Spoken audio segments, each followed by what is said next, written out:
Da-da-da.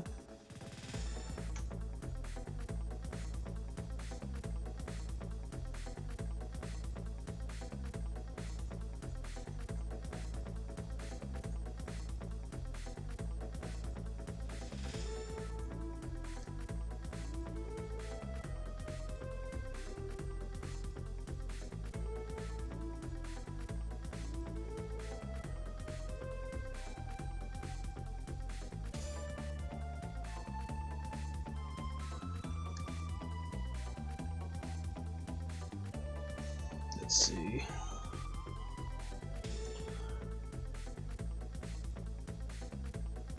There we go. That's what I want.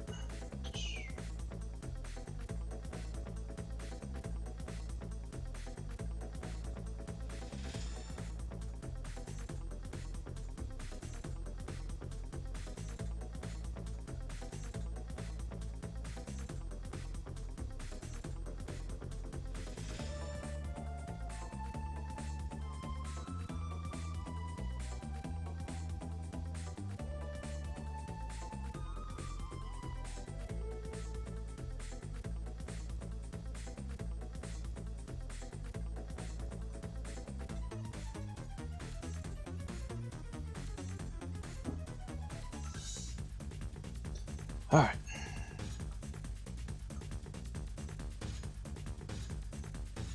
Hello, hello, welcome.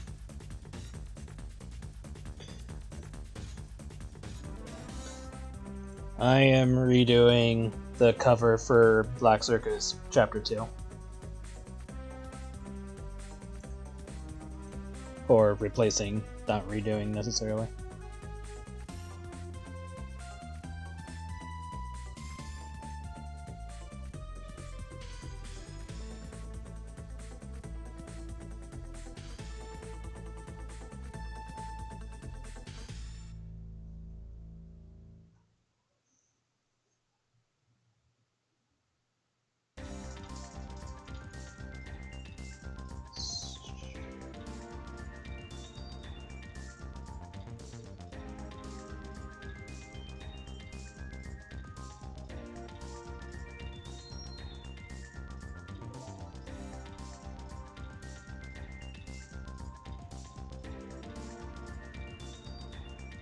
Grab that just in case. Okay.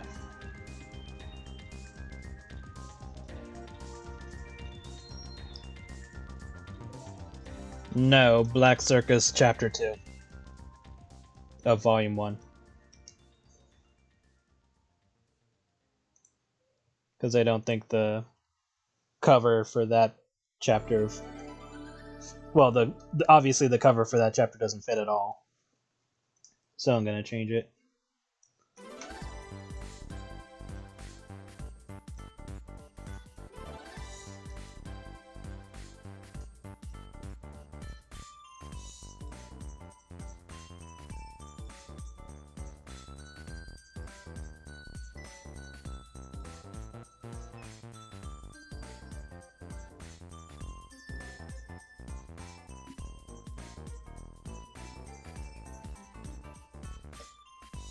And Blake doesn't have a volume at the moment.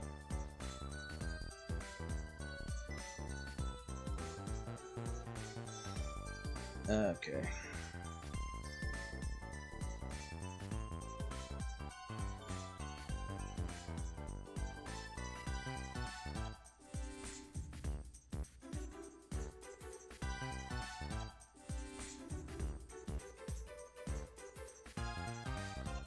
And I want to be this far away. Zoom in a bit more.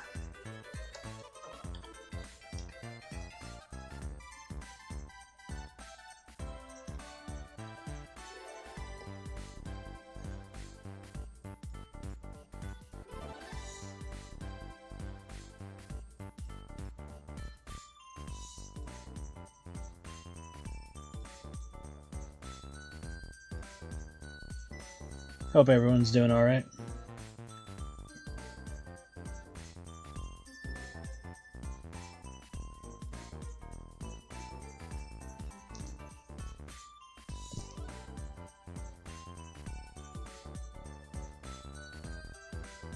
her movie is completely irrelevant to her story. It won't even, like, it'll probably be mentioned briefly, but it's not going to go into any details at all.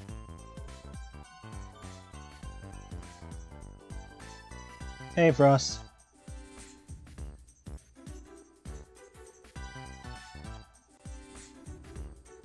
If it did go into any details, it'd probably just be like a brief moment of her movie, of her just acting, and then that's it. Like, it's completely irrelevant to her story.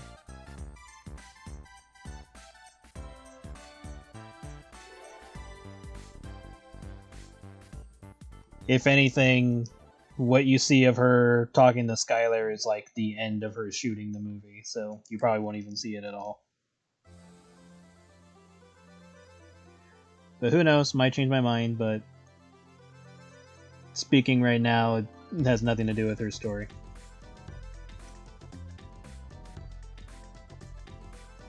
Yeah, I didn't realize I wasn't following you on there yet, or at the time. And I already I think I follow you on Twitter, so I was like, yeah, why not?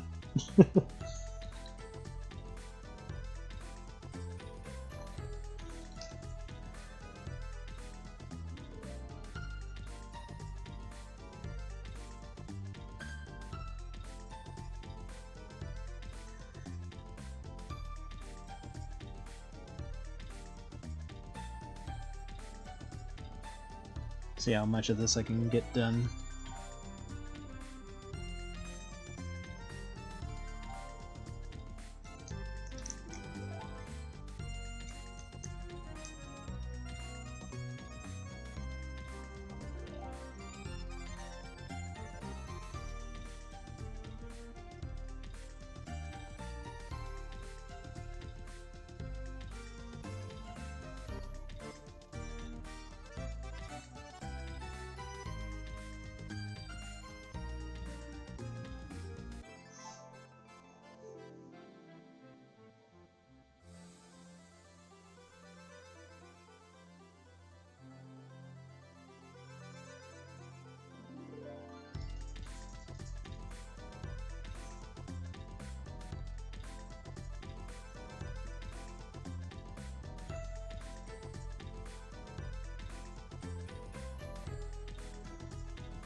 Sure, FA.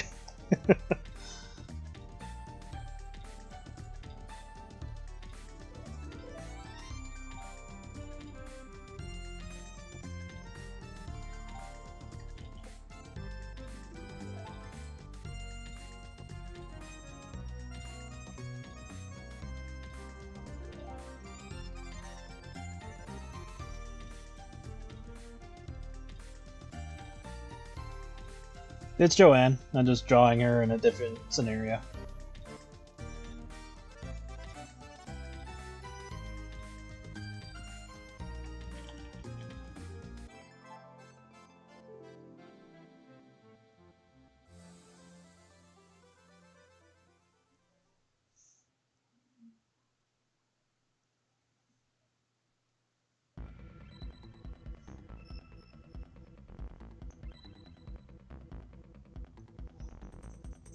Next month, or next week I should say, I'm probably gonna start working on the middle filler chapters for I Had 2 and Black Circus.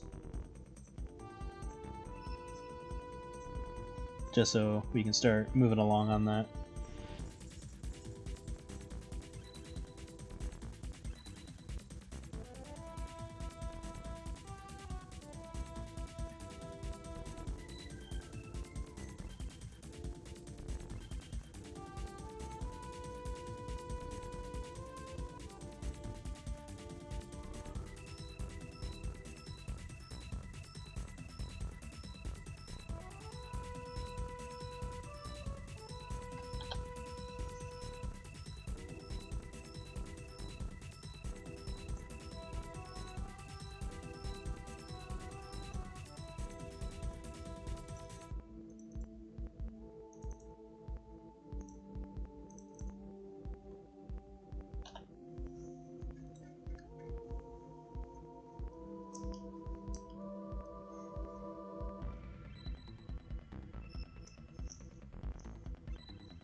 Thank you.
I'll have to look that up if I remember.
She was just wearing the outfit she wears in the comic.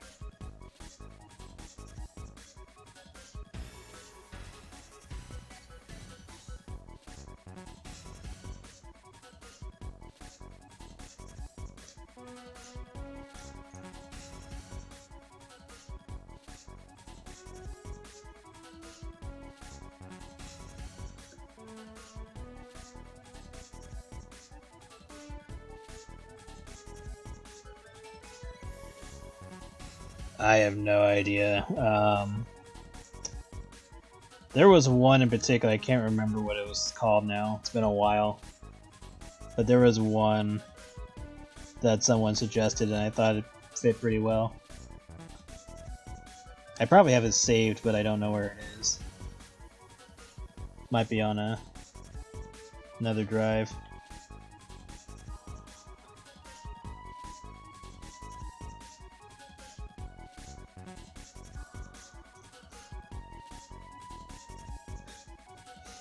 What that tongue do? It does a lot of things.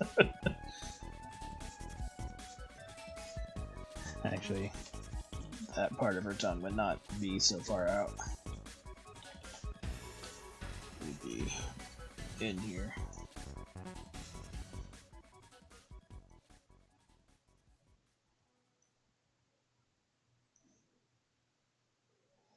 If you read the comic, you'll see what that tongue does. What that tongue do.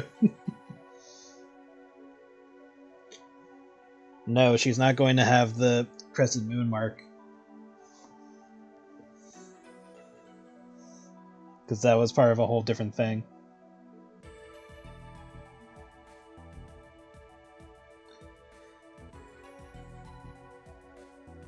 I also said outfit that she wears. She wasn't wearing anything when she had that on.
to...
A little bit more up.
Yep.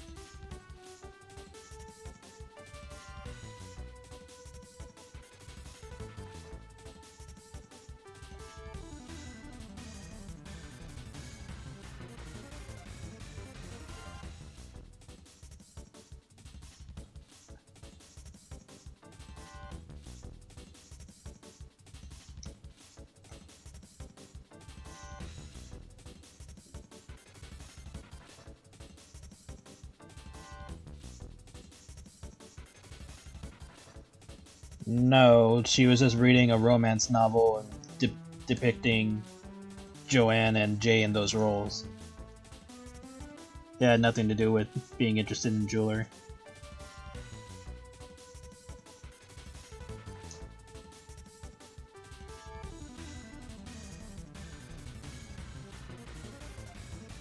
I'll widen her cheeks a bit more.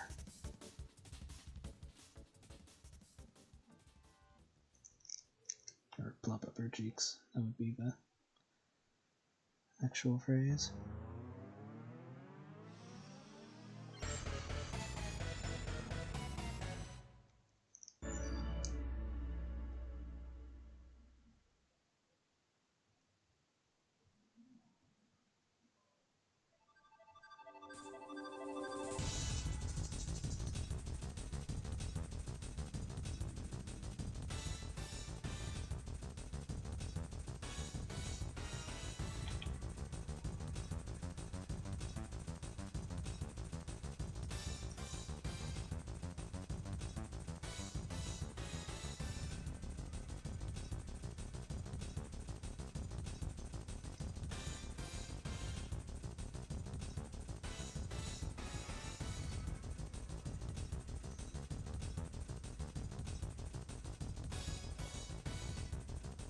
Yeah, Squeaks is a hamster.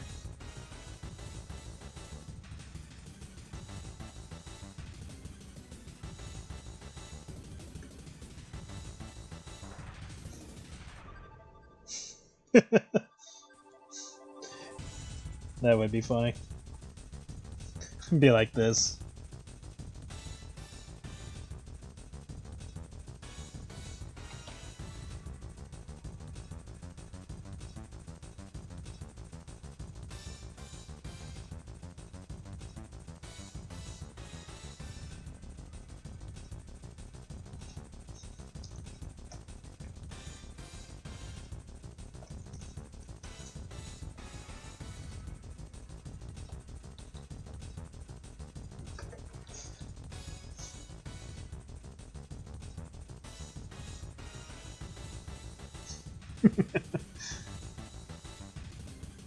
I'm just rushing this. Something like this.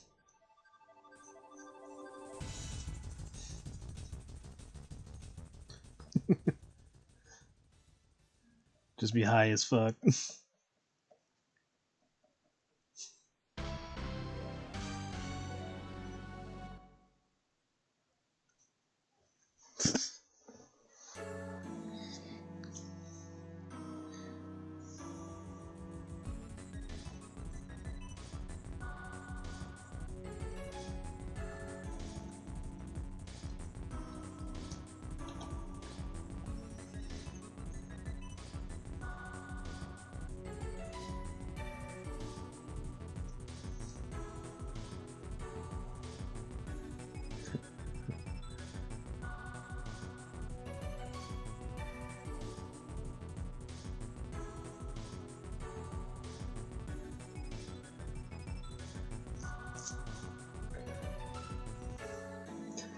I don't know, I'd have to ask all the other characters about relating them to stereotypes and see what they think.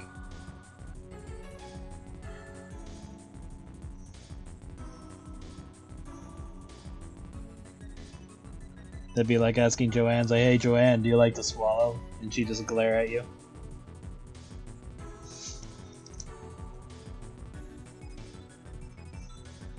She'll glare at you and be like, I'm about to commit a crime.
Alright, take care.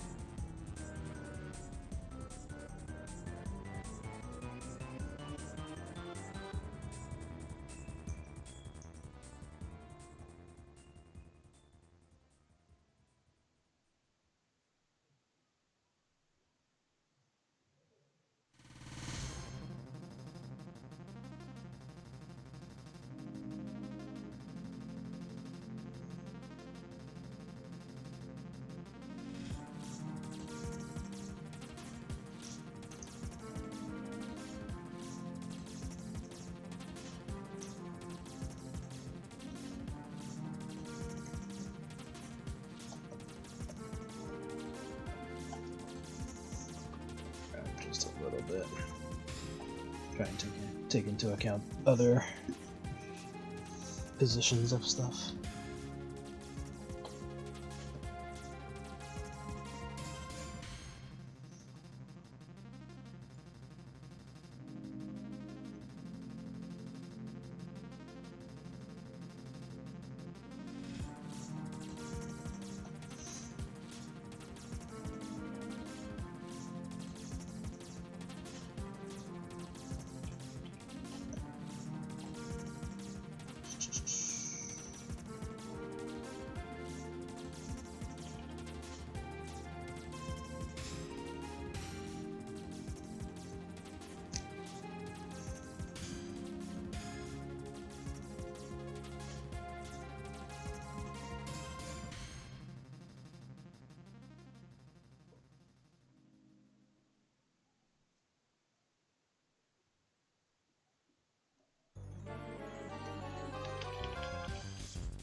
Yeah, sometimes that happens, especially when you get older. The days just kind of blend together.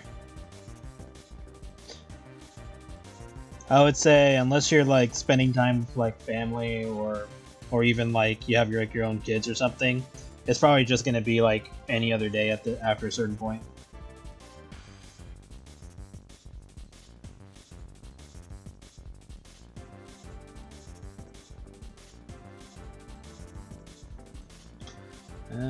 Thanks for the neck should be a little bit bigger.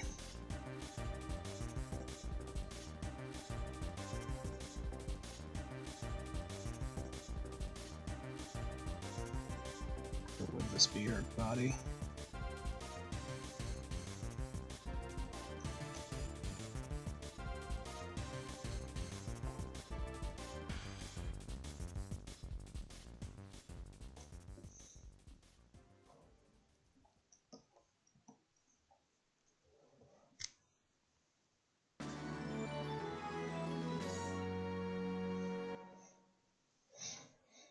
I mean, you don't have to be American to celebrate a particular holiday.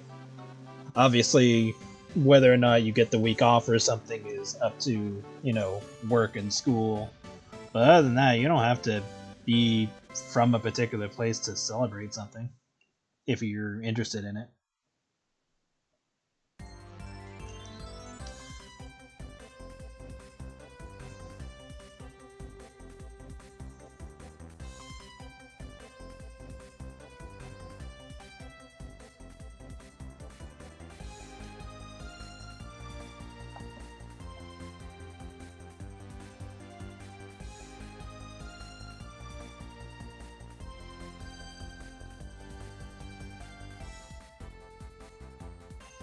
Alright, let's draw this now.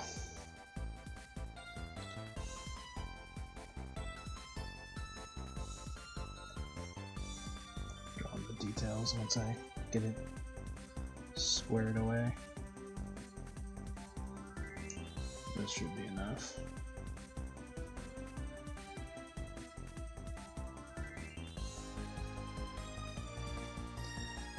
I want her wearing the outfit, so I'm going to make adjustments as I go along.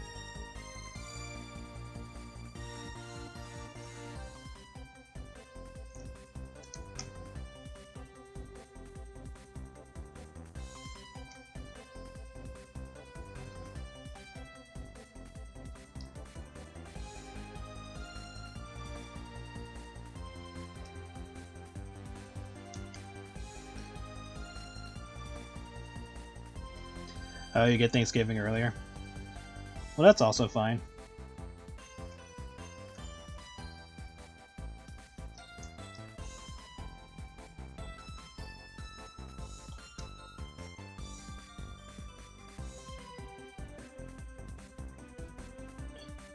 I know, right? Black Friday gets a hell of a lot of coverage.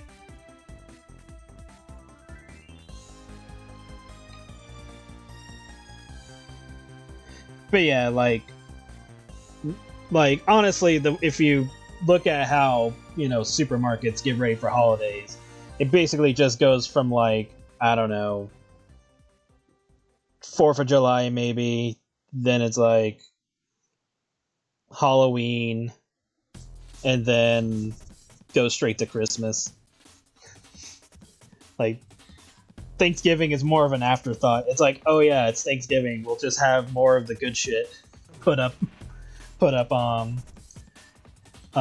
in the store, and then that's basically it, really.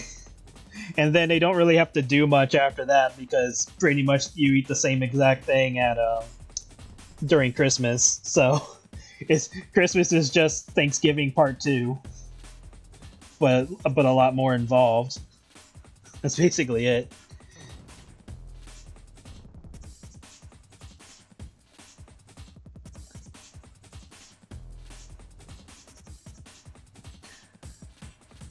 Debating if I want to put a face here. We'll see how I feel later. I'll just put that bump there for now.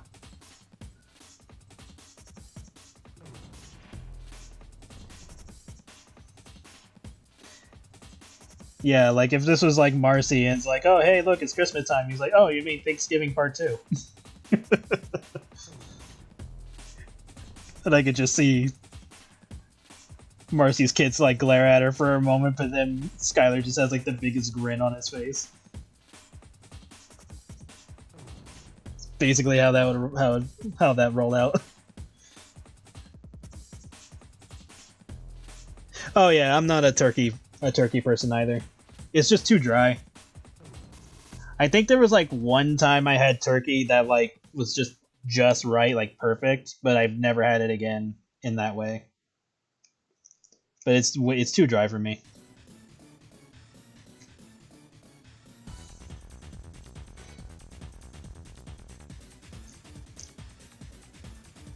Stuffing and getting stuffed. Huh.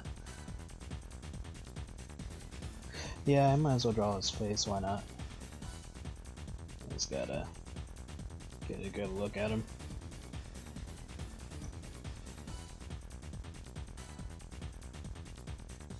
Or you know what? I can do that as like a secondary.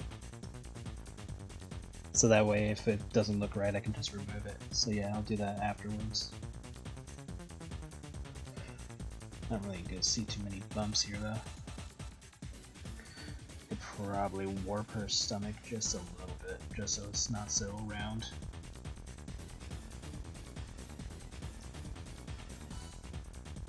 Make it a little lumpy here and there.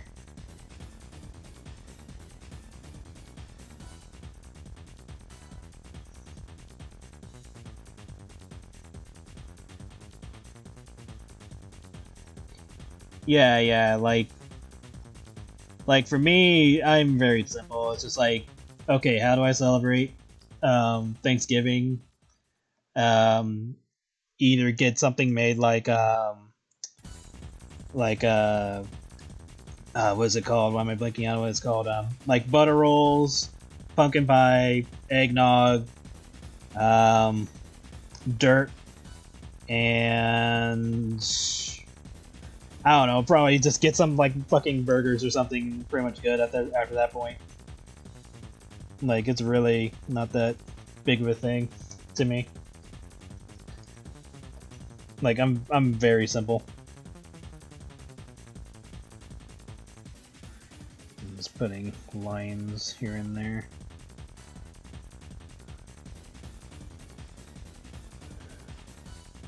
Yeah, I'll leave that alone because that'll probably look nicer once I shade it.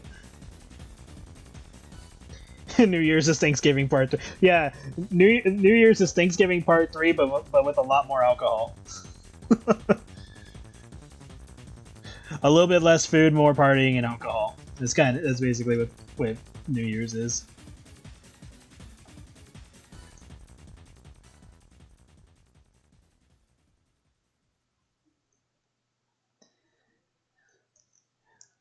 More alcohol, less food, and probably more fucking. I don't know, one of the two.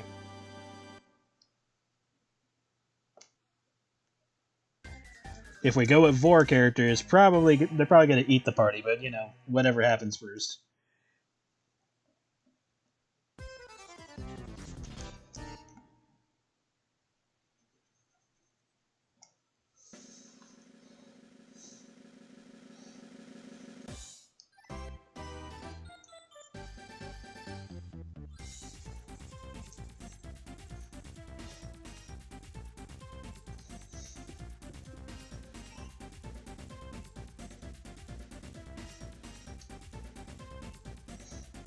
I would say Thanksgiving is probably a time Becky semi-dreads, because it's a time where she has to go spend time with family. Granted, she doesn't have to go, but it'd be weird if she didn't.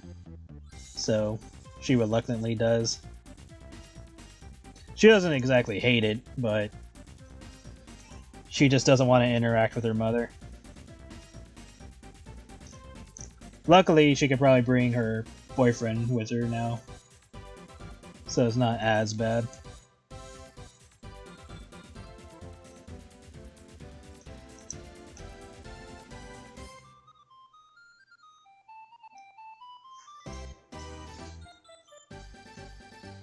Yeah. If you don't live a family, like, I can understand it being more difficult, especially if you don't have like friends that are free to come hang out and all that. And you know what? That's perfectly fine. That should just be a day for you to, like, you know, relax, chill, probably listen to or listen or watch a show that you're interested in. You know, just take that as a time to just, you know, chill, like, you know, regain some energy or whatever, or work on something that you don't normally get to work on during that time during other times. You know, just treat it like a different kind of vacation, because it happens, and there's nothing wrong with that. Yes, Vor.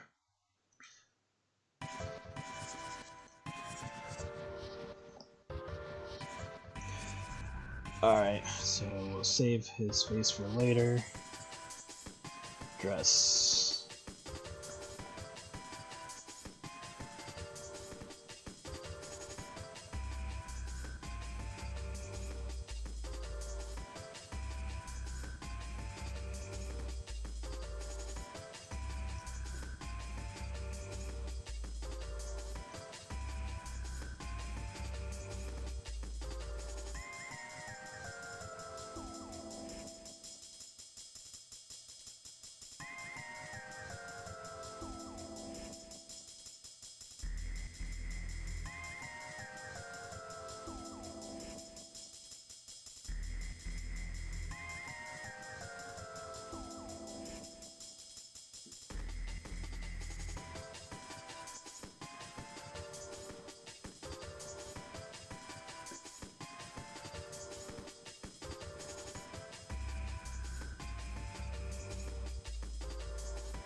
Smoke weed on holidays? Yeah, exactly. Bust out that good shit. The stuff that you're saving. Say, nah, this is for holidays. Bust out that Merry Christmas. Or whatever the hell it's called during that time.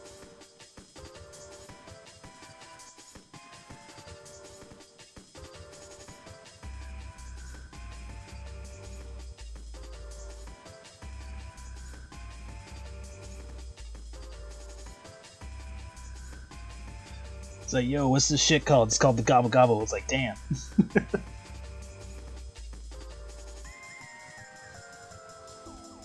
It's like, why is it called Gobble Gobble? Because you're gonna be getting the munchies afterwards. Yeah, yo. And I don't know. I'm just talking at this point.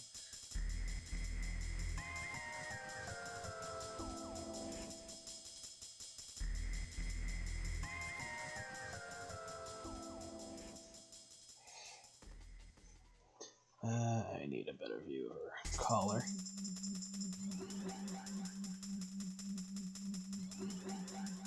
There we go.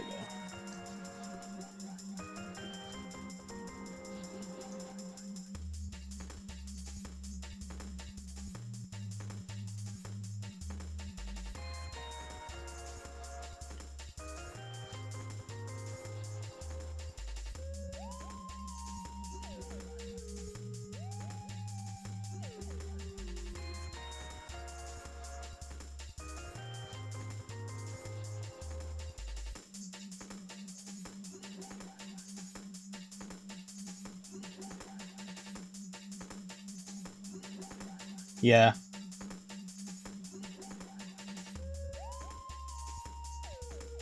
I definitely want to move on with Black Circus.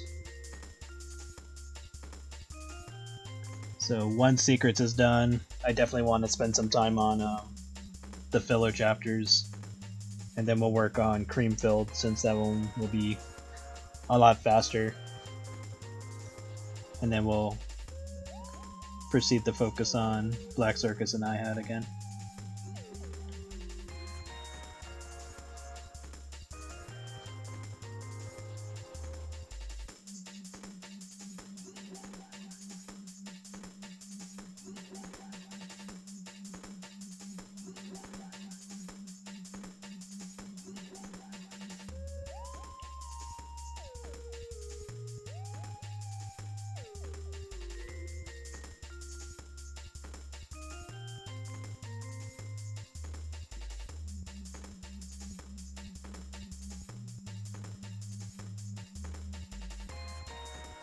I could probably do that at some point.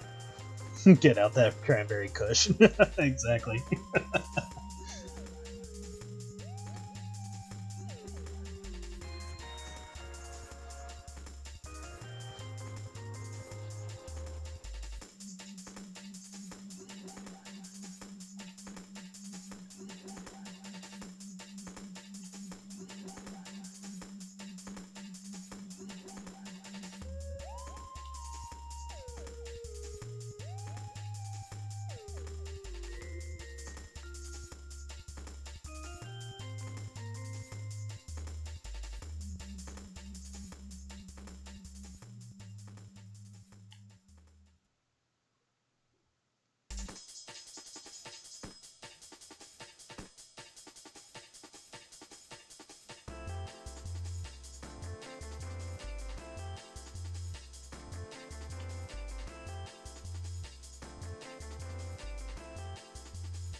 Have I ever seen Death Battle? Yeah.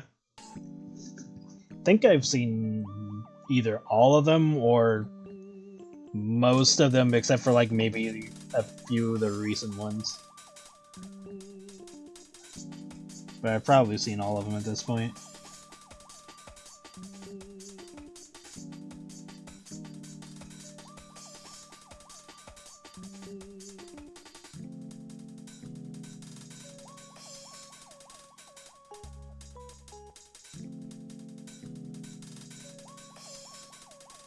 Thank you.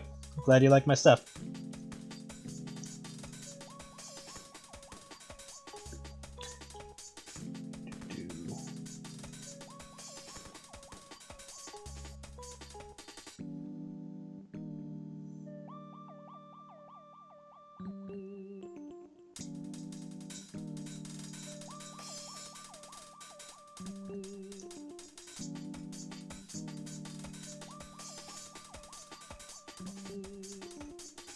Oh yeah, I saw that preview. It should be Yugi winning, because Ash's team has nothing even remotely close to what Yugi can do. Or wait, or Atem. Whichever version they use, it doesn't matter, honestly. Like, even Yugi. Because, like, if they're treating all the monsters like they're real and not just cards, then yeah, Yugi wins. They're, like, hands down.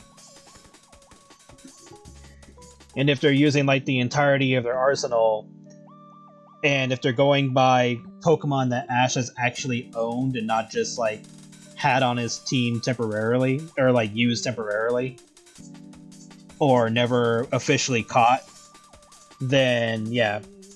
Because, I mean, even then, even if Ash did have Pokemon he never officially caught,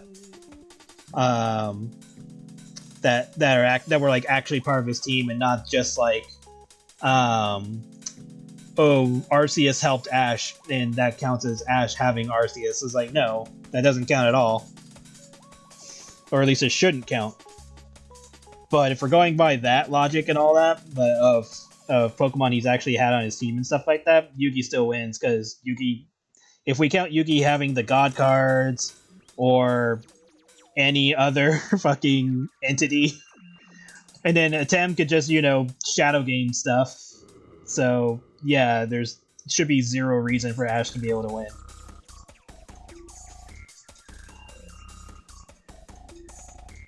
Like, all Atem has to do is just break Ash's soul. Like, literally, that's all he has to do.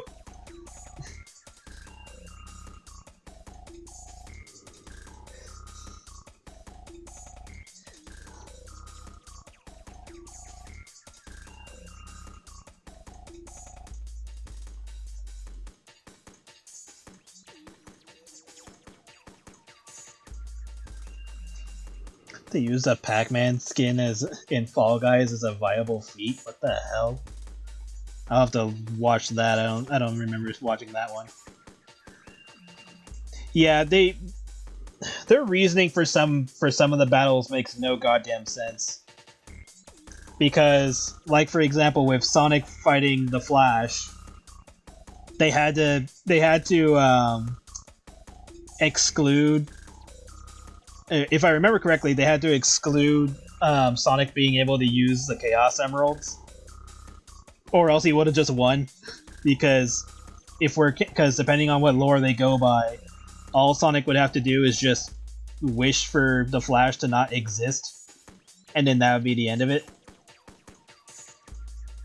And then the same thing goes for, like, Sonic versus Mario. They tried to excuse that because of certain situations that usually involve comedy. That means that Mario would win in whatever scenario. I'm like, again, Sonic can just make him not exist. If we're going by all the lore and stuff that they're trying to cram in and say that it's fair. And then the same logic goes for Knuckles versus Donkey Kong. They try to go like, oh, well, Donkey Kong punched the moon, so that means he can do whatever feats. And I'm like, okay, so we're applying cartoon logic to his feats, which, again, Knuckles has almost the same abilities as Sonic when it comes to Arsenal and stuff like that. So it just makes no goddamn sense. So they like have to purposely nerf a lot of the Sonic characters just so other characters have a chance to win. Or just say, oh, we're not including their equipment. And I'm like, oh, well then, I don't know why you keep saying, well, let's see what their weapons, armors, and skills and shit like that. I'm like, you guys purposely exclude their weapons.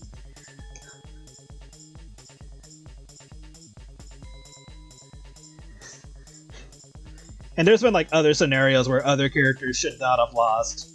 Because it's like, oh, here's a character that can not be hypnotized. But then it's like, dude, this guy hypnotized somebody that could see all timelines. What the fuck are you talking about? Who like claimed that he couldn't be hypnotized and still got hypnotized. What are we talking about?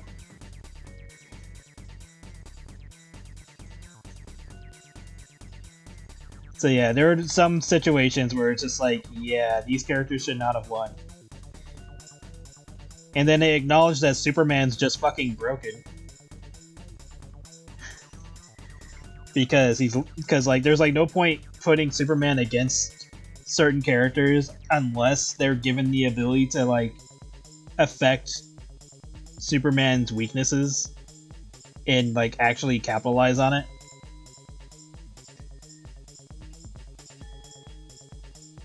Because Superman has been literally written to be practically unbeatable.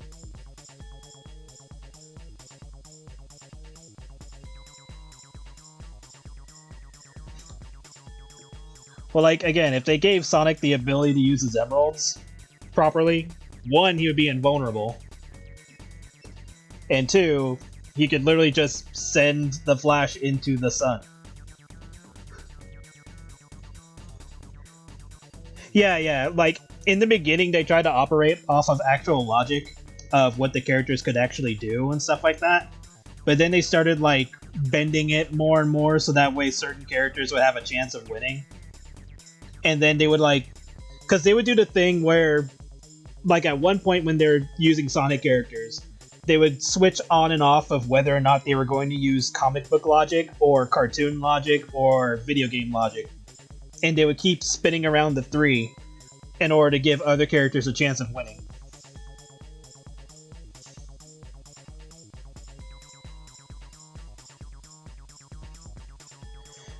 Yeah, because it's like, if you give characters their cartoon logic powers, it's like, how do they lose? And what counts as like a proper power? Like they almost tried to do that for Ruby, where it's like, oh, Ruby and her silver eyes, and I'm like, we don't even know how the fuck the silver eyes actually function. Unless they have, like, you know, insider knowledge based off of scripts and stuff like that, or, you know, the Bible that could have been written or something like that. But even then, that's like a big stretch because it mostly focuses on specific things. Granted, Ruby didn't win her fight, but still, it's like, what are we doing? Allowing her to even use such ability that even she doesn't know how the fuck it works.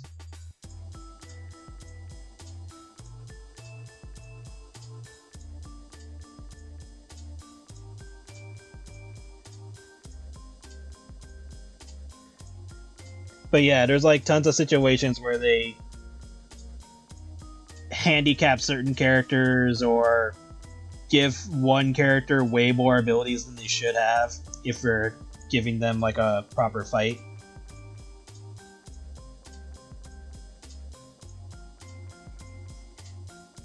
And then it's like another scenario, it's like, okay, do the characters have time to prepare? Is it just like, oh, we ran into each other and now we fight type of thing?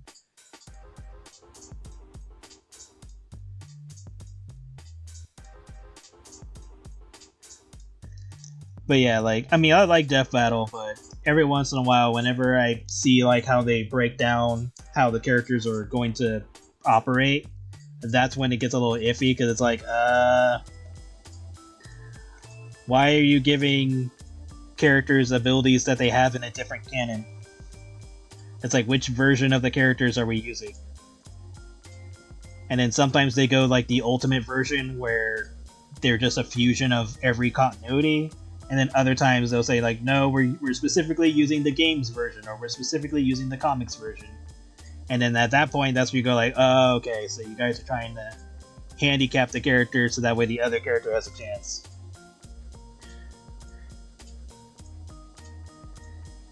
At least Same Heroes one.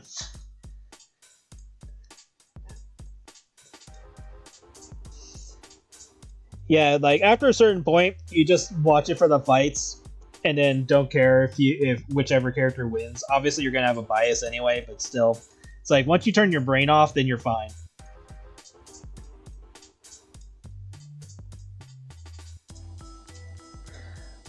Actually, I wanted the dress to go a little bit further down because I wanted to do this.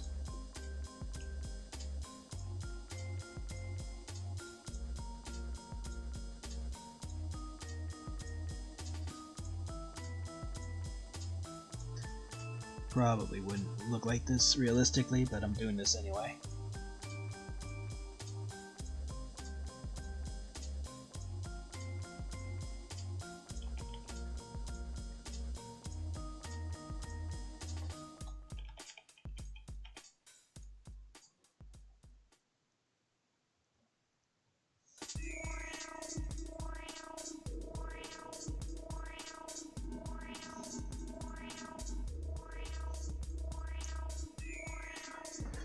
Archie Silver, I mean, Silver in general hasn't really done too much.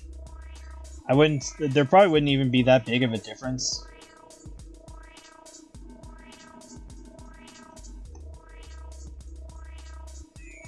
Like, he has some feats in the Archie version, but it's really not too different than what he does in IDW.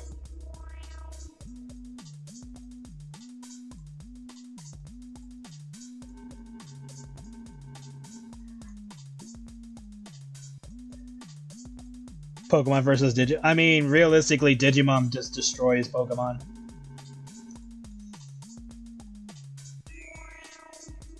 Like, Digimon has done way too much compared to Pokemon in terms of lore. Pokemon is still, like, super safe with everything they do.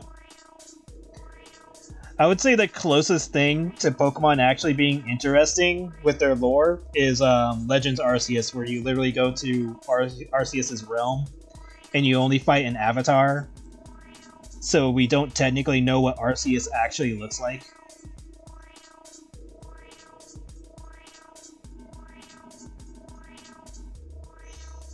Like, that's like the closest thing we ever got to like something really cool.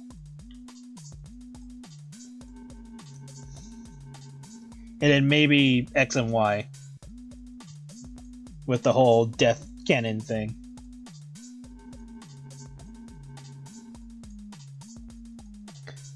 Sword and Shield, maybe, because of, I forget that one Pokemon, the one that looks like a giant hand and stuff like that. That one.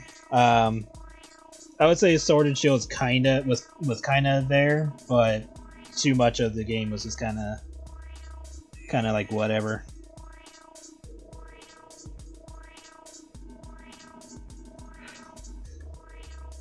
Power scaling is also kind of works, but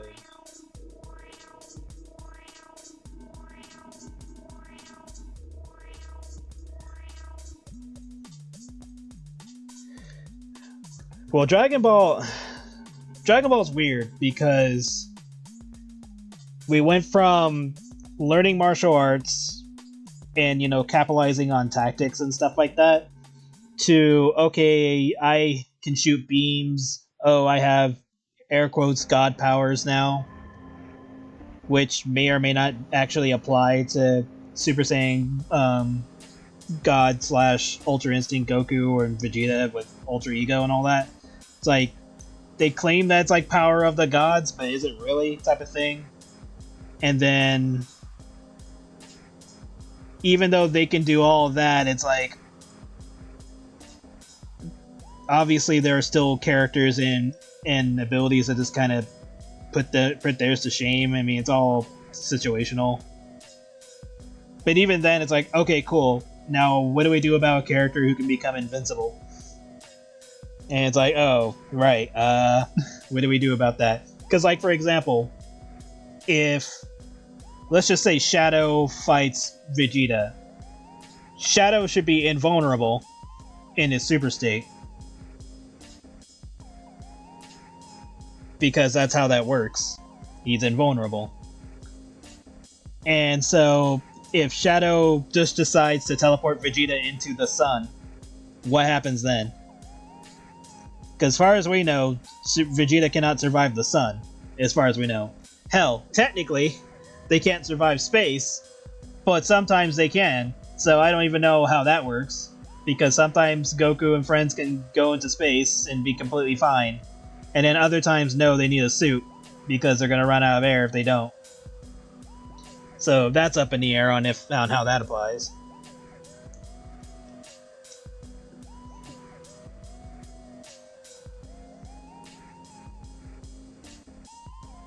Yeah. Sometimes they'll bring up numbers and stuff like that for certain situations and claim that that's why a particular character is better. Because if they did that, that would be like them trying to apply Kamen Rider logic, where it's like before, like this was a scenario where these stats actually got removed by the creators of Kamen Rider, but there was a point where two of the characters basically had the same exact powers and abilities, only that the only difference, other than like specific things like summoning characters, wearing armors, blah blah blah, there was like one particular stat where it's like, okay, they both have the same top speed, but one of them gets to that speed just 10 seconds faster. Then I think it was like 9 seconds faster than the other. And I'm like, okay, so if people were to go off of that fucking logic, they would say that one of them was faster than the other, only because one of them could get to that top speed faster than the other, which makes no sense anyway. It's like, no, it just means it takes the other one slightly longer to get to the same speed. That's it. But I mean, that's neither here or there because they removed that stat. Still, that's kind of like the logic that Death Battle goes off of a lot of the time. It's like, oh yeah, this guy, he could breathe underwater that one time, so that's how he beats this guy. I was like, wait, what?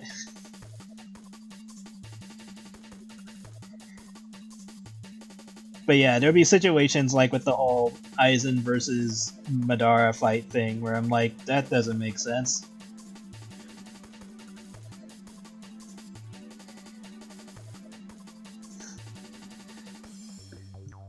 Because Aizen's abilities don't work in the way that Madara's ability to try to get rid of it was going to function.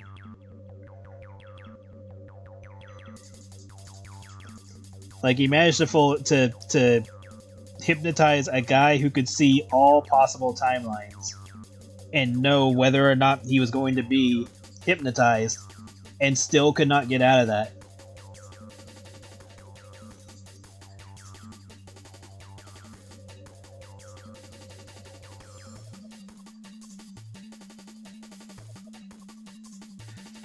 And then with Aizen, if we're including the whole him having the Hogyoku or whatever the hell it's called put in his body, he was virtually invincible. Because the only reason why he lost against Ichigo in the first place is because he wanted to lose. That's it. That's literally how Ichigo beat him.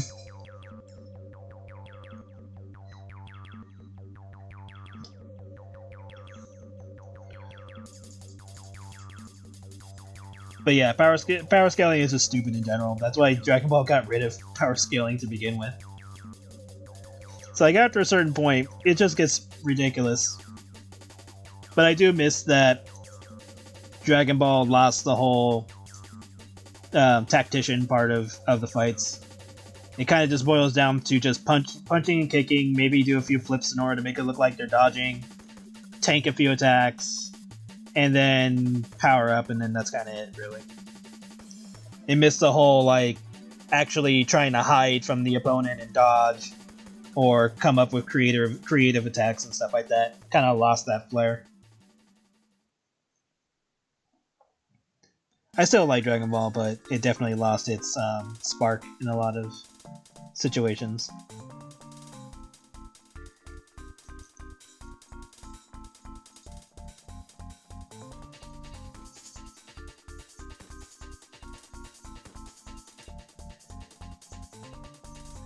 I solo this fictional character because I am real. I mean, are you? Are you real? For all we know, we're part of fiction. We don't know that. How's that for a mindfuck, huh? Are we real, or are we just part of somebody else's fiction? It's like when you watch a cartoon within a cartoon. Is that cartoon aware that they're in a cartoon? It's like that kind of logic. It's like, does the cartoon within a cartoon have its own lore and continuity and lives and blah blah blah? It's like when you think about it that way, it's like, well, fuck.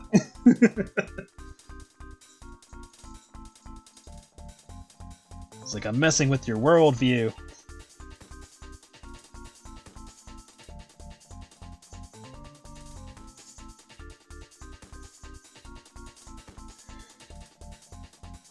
It's like that episode of Bob's Burgers where Tina was telling her imaginary horse that he was imaginary, and he was like, no, I'm not imaginary, you're imaginary. And she was like, whoa, let's not start this again. Last time you told me that, it really freaked me out. I should watch that again. That shit was funny.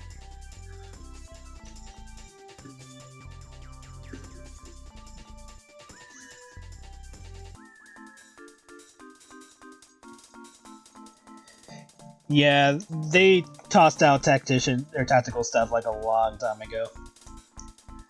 And in Super, yeah, like the closest we got was probably Gohan when he had to like hear where one of the dangers were. And the only other characters doing tactician stuff was anybody that was not on Goku's team. That was kind of it. Everybody else actually had a plan. Gohan tried to have a plan, but everybody kept ignoring it.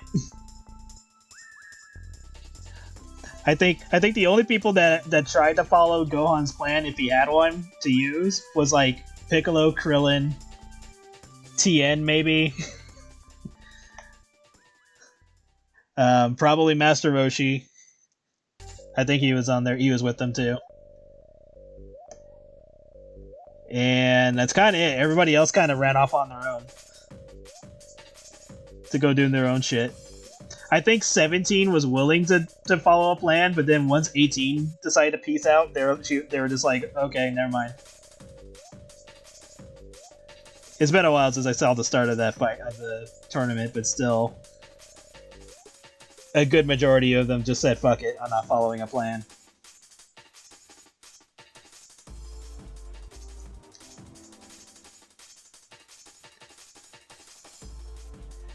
And then that whole tournament made no goddamn sense.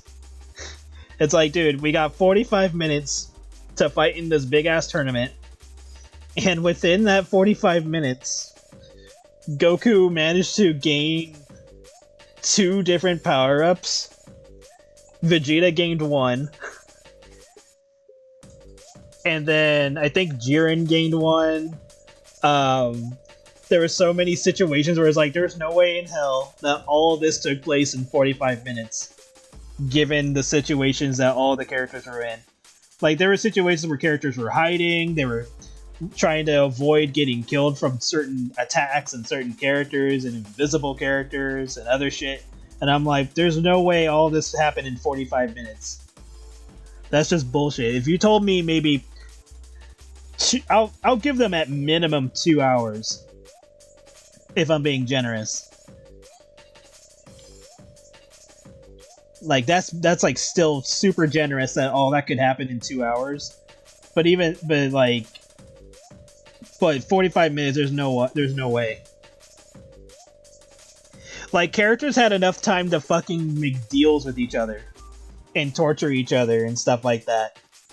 Or like taunt others, or it's like, oh, looks like this character's trying to beat me, blah blah blah blah blah. I'm like, you guys have 45 minutes, there's no way.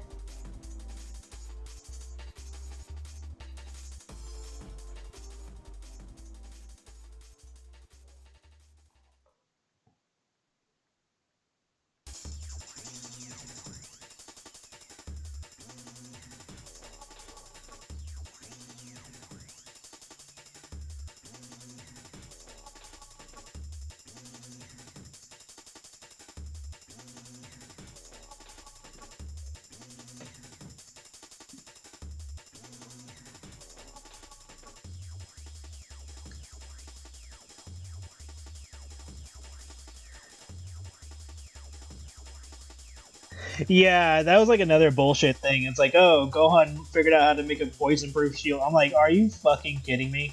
You couldn't give these guys even a sliver of a chance?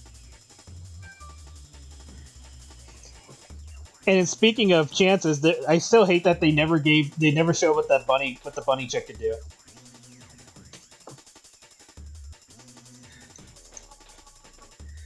Like, they kept teasing her and shit like that, and they never showed what she did. I was like, you sons of bitches. It's like, of course, one of the most interesting looking characters that you ever made, and she doesn't get to do anything. Nope, never played that.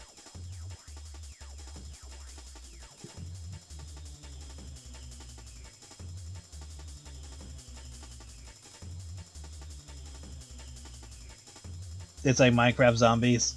Interesting. I'll have to look that up. But yeah, like Dragon Ball lost a lot of the tactical stuff, and that's what kind of makes it hard to watch. Because a lot of it just boils down to just punch and kick with a little bit of dodging, and then we're losing, power up, and then we win. It's kind of it, really.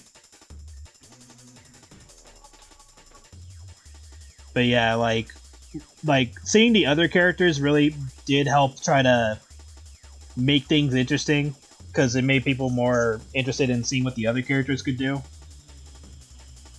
And then some of them were just references to like other characters, such as like, you know, Super 13 or what was it called? What was his name? Yadagon, I think that was his name. Like a bunch of the characters are just references to other stuff, and it made them interesting. I like the whole like, oh, we gave all the characters their native home planet gravity, just so they're at their peak advantage. And I'm like, huh, that's neat, because Goku never lived on his planet, so it was nice that they applied that to him. Did that do anything really? Probably not, but still, it was like something interesting to bring up. And then like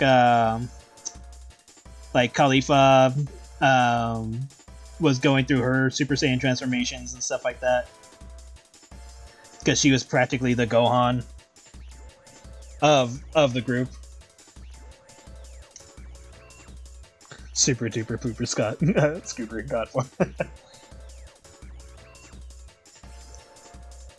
Yeah. So yeah, there were a lot of cool characters, and I really hope they, because like if Dragon Ball does continue, I hope they try doing like a spin-off series where we focus on other characters, because it really sucks how a lot of the characters that we had from Dragon Ball to Z, a lot of the characters just slowly became pointless to use. And like they even had to like give Piccolo a power up just so he became relevant during Superhero. It's like, okay, here's I really hate that they boil it down to a color, like Orange Piccolo. I was like, dude, can we just give him a proper name? Granted, Super Saiyan Goku is literally just his race with Super in front of it.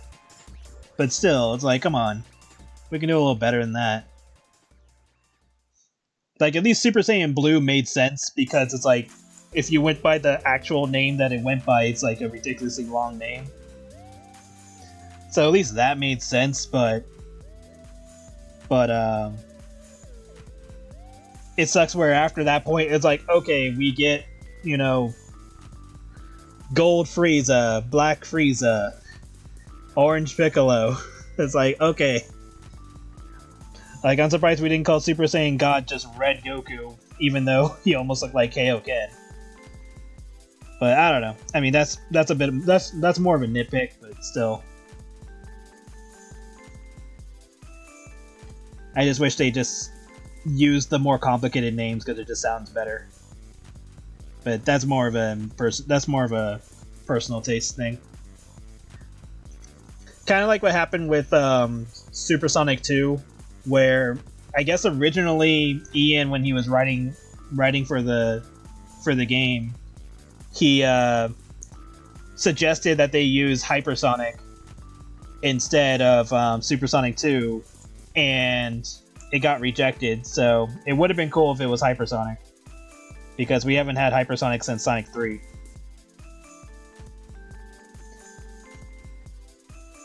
And for some reason, they just want to completely avoid using that form, and I don't know why, because it's super relevant to everything Sonic's doing. But instead, we just got Supersonic 2 and then Cybersonic.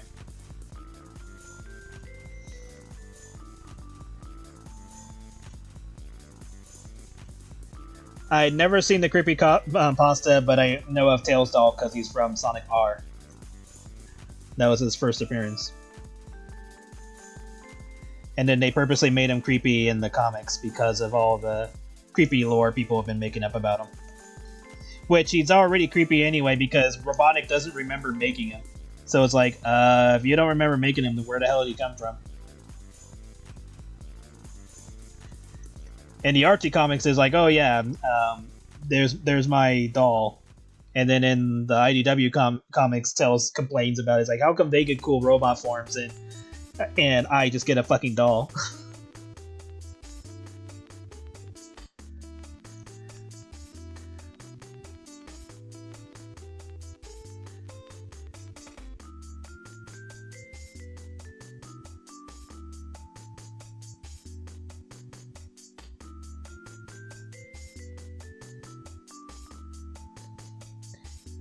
Yeah, there's just a lot of stuff that Dragon Ball can do better about.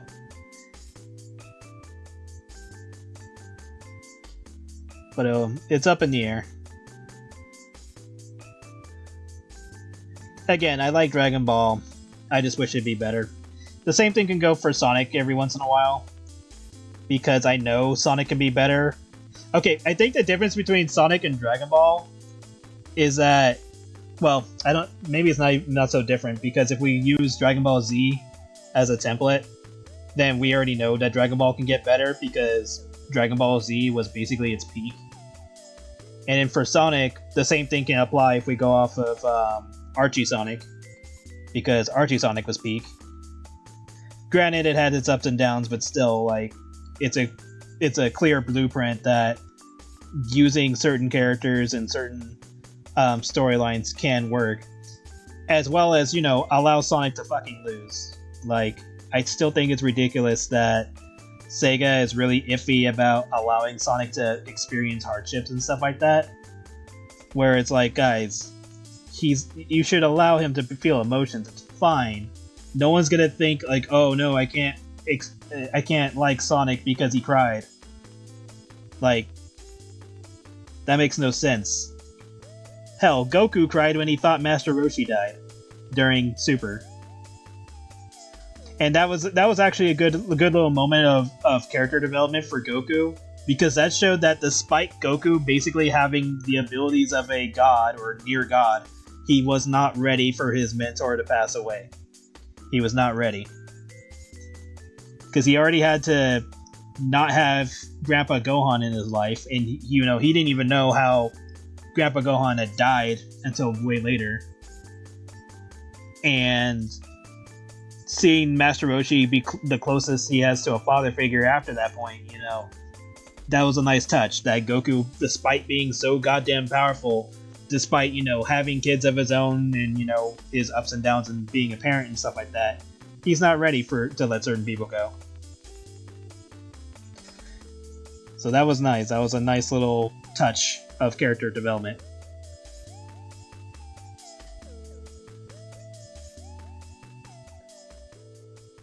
The best hardship?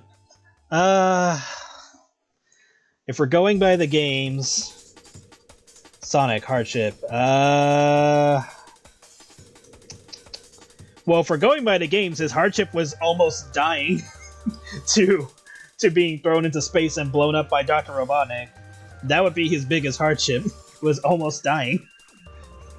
Like, if he didn't take a fucking chance on figuring out how to use Chaos Control with a fake Emerald, nonetheless, he would be dead. If we're going by the comics, his biggest hardship was losing his children due to the fluctuations of time.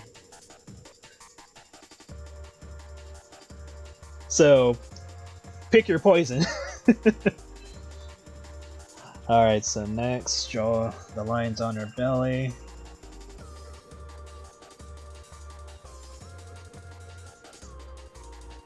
This is gonna be a pain in the ass. Alright, as I can see, that's not gonna be perfect. The game's over.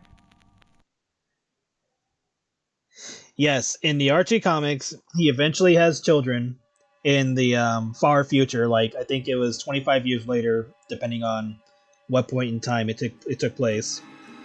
And in that timeline, he was married to Sally. He had 2 kids.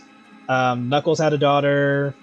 Blah blah blah. Basically, something happens with the timeline where basically Sonic's timeline ends up getting erased, and so he lost his children due to the changes in time. And I think Shadow ended up marrying Sally just to keep Shadow from trying to take over the planet because he became like a tyrant. And Tails avoided the fluctuations in time because he invented a bracelet for him and his family to avoid the changes in time. So they have to permanently wear wristbands to keep themselves from being reverted through time. So that was a thing that happened. Sonic lore confuses me. I'm a fan of One Piece and Darkstalkers. Sonic makes sense to me only because I experienced it as it was written, as it was being put out. So that's how I get away with understanding it, because I've literally read every issue of the Archie series, and I'm reading the IDW series, and I've played every game that I was able to get my hands on. Obviously, there are some games that just aren't available to me because they're either in Japan or were canceled or whatever.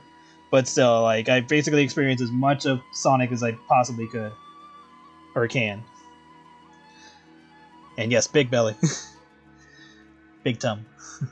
Never mind, I forget they're gonna turn Tails into a rope.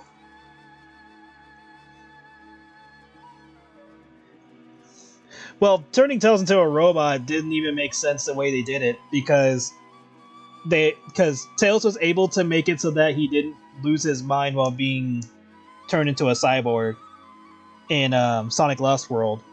But that doesn't make sense because they still turned him into a cyborg. So how was he able to avoid the mind control? Like, okay, not even okay. Listen, I can accept him avoiding the mind control just because he reprogrammed the machine. But the part that confuses me is, okay, if they legit turned him into a cyborg, does that mean like he endured torture? Or did they just throw a bunch of metal on him and give him weapons and he's just walking around with weapons? Because if that's the case, then it's like, okay, nothing happened. But yeah, it's just when that game did that, I was like sitting there going like, okay, so is he a cyborg or is he just wearing a bunch of junk and having a Mega Buster? Because all it looked like was just like a reference to Masked Man from Earthbound or Mother 3. Because that's all I thought about as soon as I saw the character, the design. I was like, oh, it's Masked Man.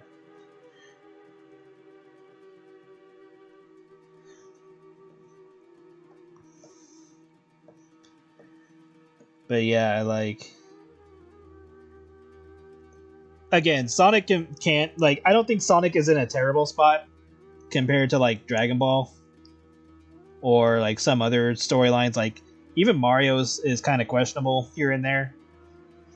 I just think that they can do better if they just allow the full use of the characters that they are able to use. Because I don't like, obviously I don't expect characters like Julie Sue to show up either in the comics or in the games because she's owned by Ken Penders. Like, obviously I don't expect that. But with the characters they do have, like the Freedom Fighters or any other characters, it's weird that Mighty, Fang, Ray, and the hooligans are locked into the classic Sonic era for some reason. Like, it's weird that they're not able to be used in the modern era. That kind of weird logic change.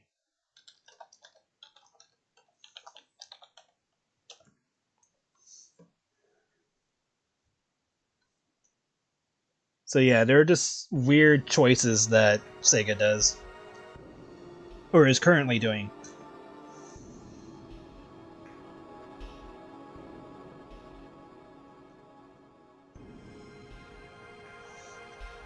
Yeah, I'm aware of the whole Jutsu thing.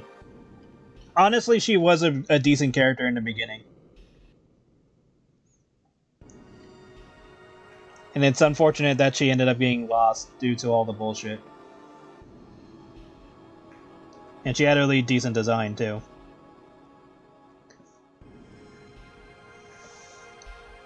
But yeah, with all the other characters, it's like, Sega should just use them.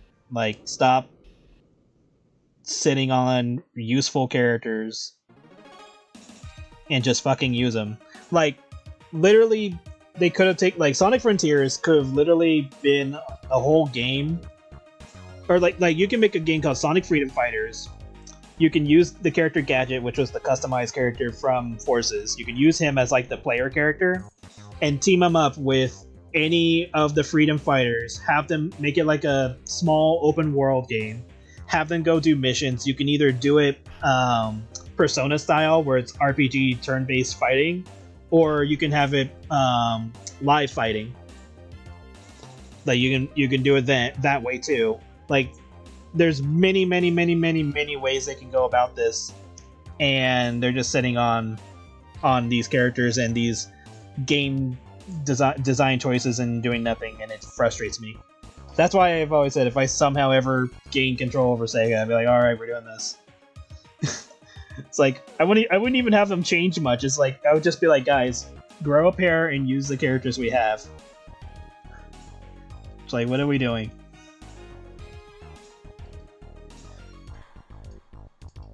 It's like, whatever characters we can legally use and not have any bullshit, fucking use them. Oh, you want there to be a difference between classic era and modern era? Easy. Classic era looks more cartoony and colorful and like Sonic 2 and 3 style gameplay. And then modern is however modern's been playing as of late. There. Enough said. Now can we move on? Like I don't know what the hang up is. Alright. I think I can get to coloring now. See how much I can color before. But first, I need to find a page that doesn't have com on it, so I can put it on screen. I can use this. Okay. Page 3. Let's put that up.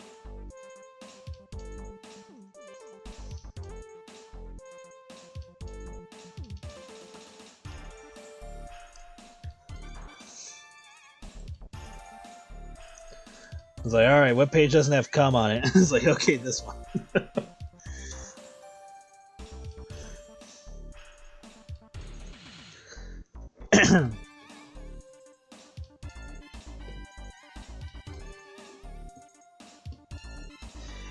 Yeah, again, like, so, like, at least right now, it's been a while, so I'll have to refresh myself on the recent pages or the recent issues. But one of the problems Sonic has is being like too similar to Goku in terms of fights a villain but like doesn't like stop them permanently type of scenario. Which, again, not every character has to kill another character in order to, you know, stop them. But when it's a scenario where it's like, okay, this character is literally going to come up every time, no matter what you do, you need to do something, then that's when it becomes like a big question, a big ask. It's like, okay, would he be willing to kill a character? Or at least put him in a scenario, at least put him in a scenario like Goku has been in, where ending the character's life was like beyond his control. So like, you know, whenever Goku gets into a giant beam struggle, he has to actually, you know, kill them in order to stop the attack or prevent them from blowing up the planet or something. Like, you can put him in that scenario and not always be like, okay, we fought to the death, but I'm gonna let you go so we can fight again. Because in Goku's case, he's just gonna keep fighting until he dies in a fight, and that makes no sense. It's like, okay, at that point you're just being a masochist.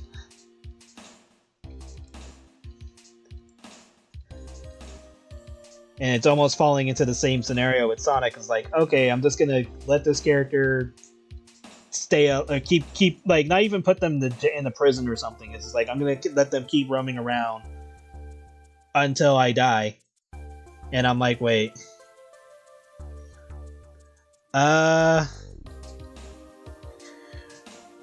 Rouge, kinda like she's been in technical wars. In the Archie version, she's fought Bunny, and did a decent amount of damage to her. But I mean, so did Bunny. They both kind of fought each other to a standstill until Sonic was like, "Yo, we're on the same team." What else has she done? She's helped Shadow and Omega do the Faust challenges to get a Chaos Emerald when the special zones got made. It's been a long ass time. I'm trying to think. I'm sure she's done more, but it's been forever since I've read the Archie comics. Because for me, I was like reading comic by comic, so there wasn't a lot of moments where I read the same issue more than once. But my biggest issue with Rouge is like, she's supposed to be a jewel thief, but we rarely ever see her doing any of that. And it just feels like jewel thief is just something they tacked on to her. At least to me, that's how it feels. Because we never see her display actually being a thief. She's more just intel gathering the entire time.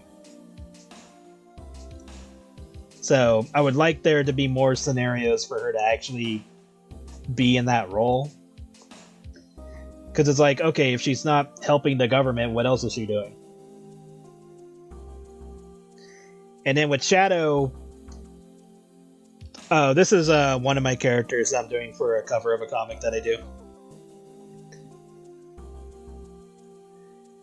SS. Well, yeah, she's a gun agent, which is part of the government, but that doesn't seem to matter. Because it's like, okay, I gained intel, and then that's kind of it. Oh, I'm gonna go help out Shadow. And then that's kind of it. She doesn't do anything more than that. And then it's like, okay, she's a jewel thief, but that's kind of it. Well, she's a jewel thief, and then in SA2, she says that she's a treasure hunter. And then Knuckles is also a treasure hunter, but we never see him do more. Like, it would be funny if we saw, like, Knuckles with just, like, a bunch of gems that he just hands out to pay for things, and he doesn't know their value. And they're, like, worth a ridiculous amount. Like, that would be funny.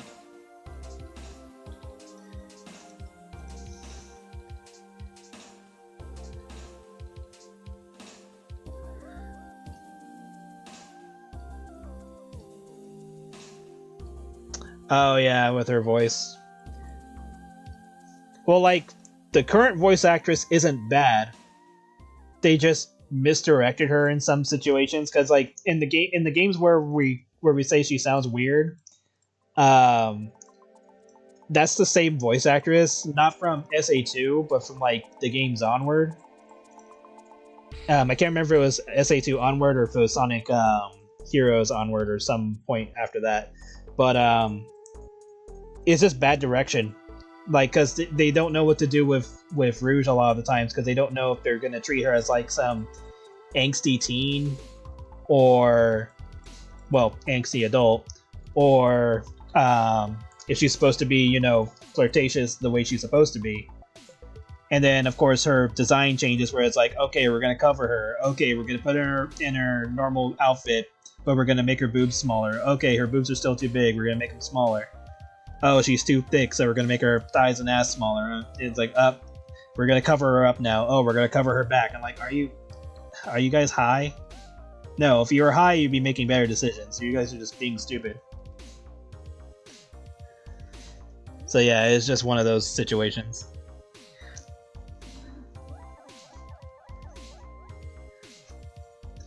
And Crossroads, I'm fine with her. I was like, no, she's fine. Like, whatever you're doing, stick with that. Still, design-wise, still doesn't beat SA2 Rouge, but I can live with how she is in Crossworlds. Yeah, that and the whole whatever part in Shadow Generations. Like, I don't know why the hell they had her react that way to Shadow. Because it's like, she should know better than anybody about Shadow's situation when it comes to Maria. And she just shrugged it off as like, not a big deal, not a problem. Oh wow, so what? This child is going to die again. Why do I care? Type of tone. And I'm sitting there going like, that's not how Rouge would have reacted to that at all. What the fuck?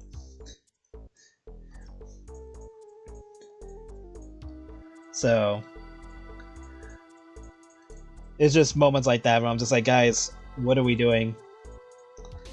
But I think that's one of the reasons why they're trying to have like a lore master be put in charge or be set up, so we can have less of those situations happen. Because they're trying to pay attention to what the fuck they're doing, which is a good thing. So let's just keep that happening. It's like, alright guys, don't fuck this up.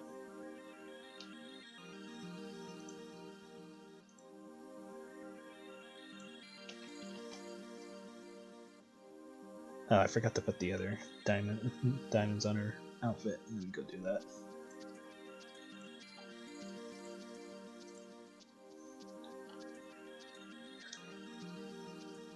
Yeah, the rival stuff is really good for that game because it also pours in stuff that happens in the comics, which again they need to better push the tie-ins to the comics, because I think one of the things they're having trouble with is they say that the comics are canon to the games, but then they very rarely tie the games to the comics. And that's a problem, because it's like, guys, if you're trying to say the comics are canon, you would want people to read them, right? So I'm not saying they need to like put in ads in their games to advertise the comics, but they definitely need to like put more focus into it. It's like, okay, push people towards the comics, so that way if there's something that they don't know, it's like, whoa, you didn't read that? You didn't read the relationship between Vector and Vanilla? Because people don't know that Vector is into Vanilla. Like, if we're going by casual fans of Sonic, a lot of people don't know that Vector is into Vanilla. People just assume like, oh, Vanilla will just ship her with any other character because reasons. While the fans are like, no, he's trying to tap that money.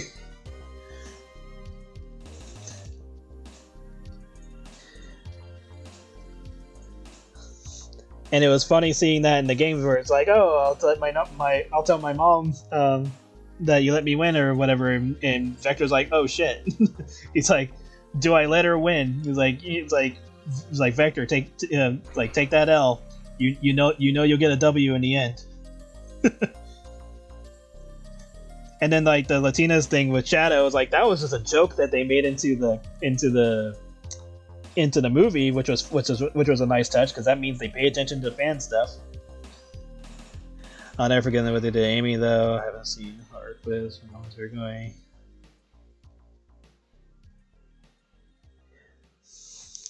Yeah, Amy's in a weird scenario too, because they're kind of trying to give her the position that Sally had in the Archie comics, but they're also trying to make her more mature after Frontiers, because she's trying to let go of, always chasing around Sonic, but then they're also trying to like retcon her growth in past games, like in Sonic Generations, where they try to make her less obsessive with Sonic, which doesn't make sense because it's like, guys, we're trying to make her grow from that, so keep all that in, keep the Frontiers lore, because that shows that she's growing as a character, and then her like not wanting to start a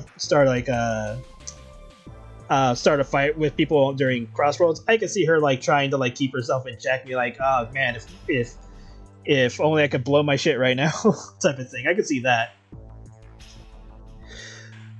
Yeah,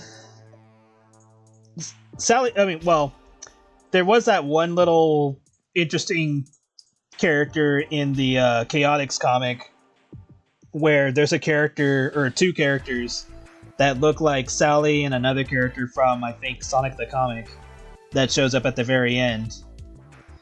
Is that Sally? We don't know. Probably, most likely not.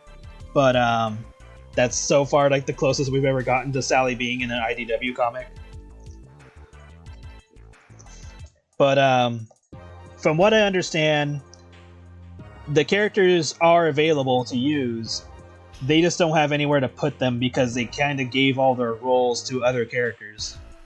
So, at least in my case, if I were to use the Freedom Fighters in IDW, I would just use them as a whole other faction. Just make them like separate characters that Sonic and friends come across that are trying to, to stop Robotnik. Like, let's just say Robotnik does something where he takes over a planet or takes over a territory, whatever. Have those characters be brought in as the ones who are trying to liberate that area from Robotnik. Maybe they fight with Sonic and his team for a bit before they realize that they're on the same team and they become friends, blah blah blah. And then at that point you can start his relationship with Sally. Like at first they're like, long distance, maybe it becomes a little bit more in time. Like you can easily make that work. It's not hard. It's literally not that hard. Sally and Frontiers? No. It was Tangle and oh my god, and Styx being mentioned.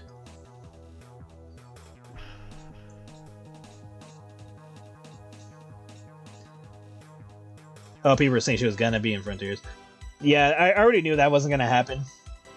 It was a good opportunity to do it, because you could have just had the Freedom Fighters on the island. You could have given them like a small area to be like a village or something, and have that be where Sonic spends his rings to get like upgrades and other stuff, and then go from there. Like that would have been super easy. But I'll give them the small excuse that they did not expect Frontiers to do that well. So I mean, we already know that Frontiers was on a budget. Like that was a budget game, and the fact that it did well surprised Sega. Like they were not expecting Frontiers to do good, and that's why they're starting to, go more into Sonic because of how successful they've been with him as of late.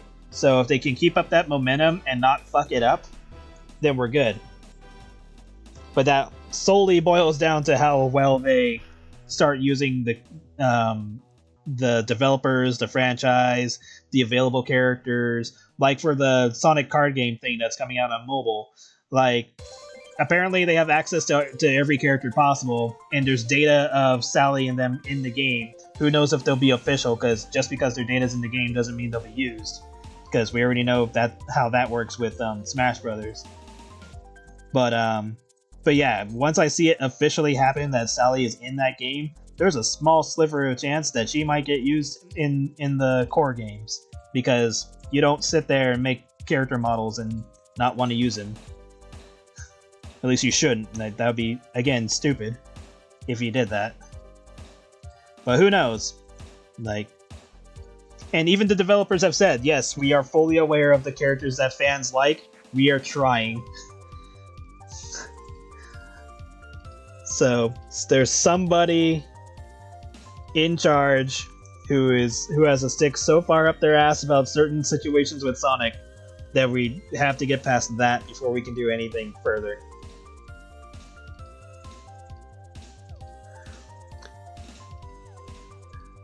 The Shivan Starline, Evil Gerbil,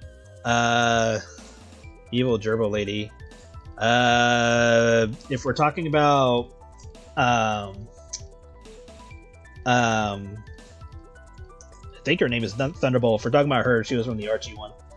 Also got the name they haven't included anything. No, none of those characters have appeared in a game, as far as I'm aware. Unless they appeared in the Forces mobile game, then no, they have not appeared in a game yet. But yeah, like Lamelin would be useful. Like there's like Sonic has a shit ton of characters they could be using right now. Voice direction for Sonic Frontiers is pretty goofy. Fantastic.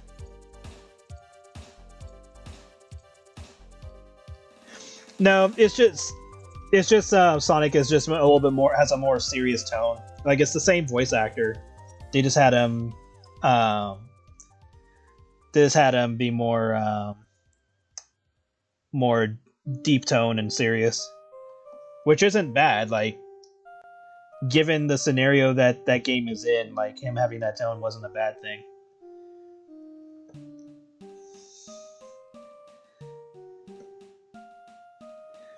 I think they just went with that route because in past games his voice is a little bit more exaggerated, and I think that's the tone that a lot of fan voice acting do, where they try to make Sonic sound hyper, I guess would be the way to make it to put it.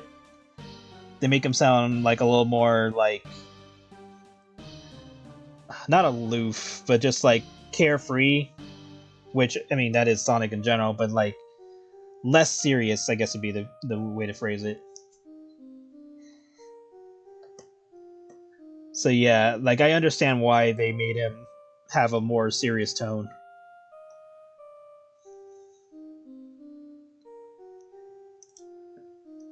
And I probably should not have put that on her eyes, but you know what, that's fine. Because I can always do it this. There. And then we'll just fuse that together.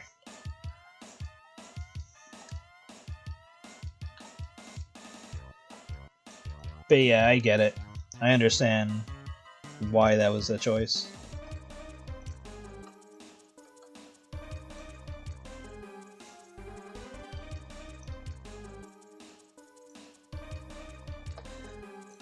But I think Sega is slowly going in the right direction. They're just taking way longer than most fans would like. They're just kind of hoping Sega figures their shit out sooner than later. Because Lord knows we don't need them taking forever to make the right decision, or going through like 6 games and finally making a good decision. Because by then, you know, certain actors might be gone, or something might happen, blah blah blah. So, I think we're just in I think we're in a situation where the fans know exactly what to do with the series, but the company doesn't, and we're frustrated because it's so simple.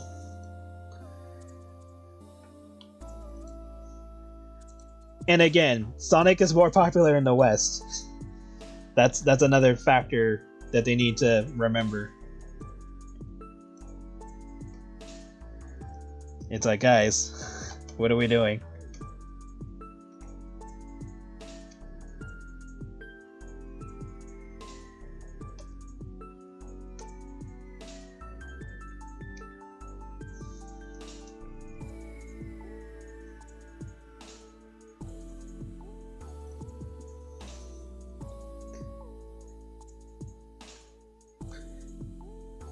I think the more serious tone's fine, of course. Deeper voices really sticks out compared to... Yeah. Like, that's perfectly fine. Like, I understand that it sticks out more. And I think it's just because it was like a sudden change given the games we were used to before. But I think I think it was because of that tone and because of how the game plays out that's probably why the game also did so well. Because it wasn't just that; it was also like, you know, the battles with the Titans definitely helped make the game feel like it was more serious. And if the game was a higher budget game, it probably would have done even better. Or it was probably because it was a low budget game that Sega was surprised at how well it did. It was like, whoa, we only spent this much on the game. Why is it whoa? And granted, that doesn't mean, you know, they should always be cheap, but it definitely showed that, hey, if the game had a bigger budget, they probably could have did more. Which is good that they were able to... They technically did get a bigger budget because they were able to make the DLC. But it definitely shows that that they shouldn't be treating Sonic like it's just a side series. Because before that point, Sonic was just like, oh, well, we're Sega, we should make a Sonic game every gen. And then that was it.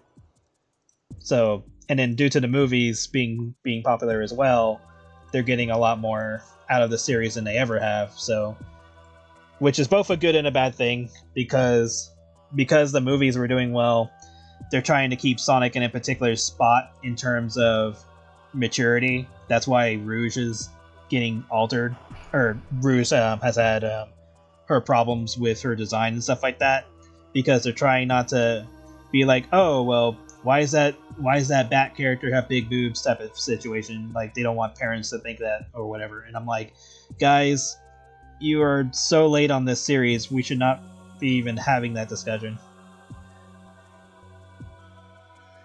But here we are. Luckily, Sega is super chill with fans making fan games and mods. So if there's something we don't like about their games, we can just fix it. So luckily, we don't have to really worry about that too much. So we kind of get the best of both worlds. It's like, okay, Sega gets to make their games be a little bit more kid-friendly, and we can add bigger tits to Rouge the Bat or any other character. So, not entirely a downside. It just sucks that she gets toned down so often in the series.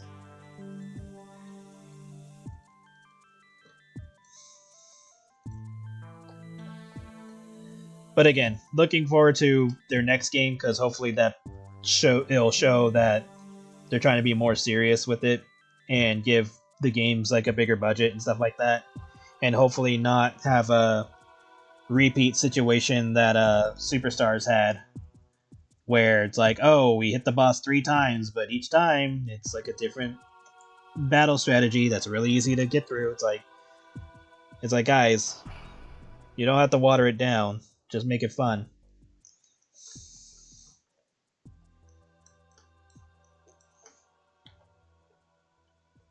Because it sucks, because there's even plans for Sonic Mania 2 that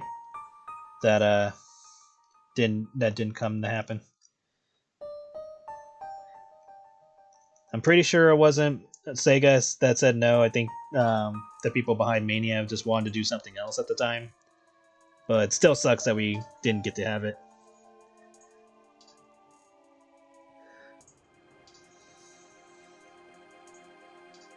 Let the fans... Yeah, and I think that's going to happen eventually, because I think we're almost to a point where a lot of old heads with a lot of franchises and companies and series and IPs and all that are slowly being phased out, and it's eventually going to get taken over by fans, and the fans are the ones that are gonna bring their series up. It's kind of like it's almost like what's happening with Dragon Ball, where, you know, unfortunately the creator passed away, but we have the creator's apprentice taking over for the comics, and we're gonna see what he wants to do with this series. So we'll see how what's gonna come from that, assuming, you know, they don't just decide to end the series without really giving it a proper send off. So it's kind of like that scenario, but we'll see what happens. All we can do is wait, because I know Sonic is having another game being announced soon, so I guess we'll see what happens.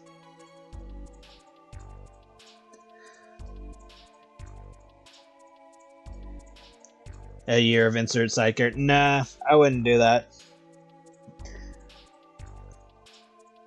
Because there's way too many side characters, and two, you don't want to focus too heavily on the side characters, especially if they don't need it. Like, it's fine to do Sonic, Tails, Knuckles, Amy, and I guess Shadow, because he's popular. It's fine doing them, but then you also need to, like, slow down on that too. Just be like, okay, these are the years of these are the anniversaries of these characters. Focus on them a little bit, or do whatever, and then continue on with the series and whatever improvements that are needed. It just depends. Like that could be a good idea, but it just depends on the scenario.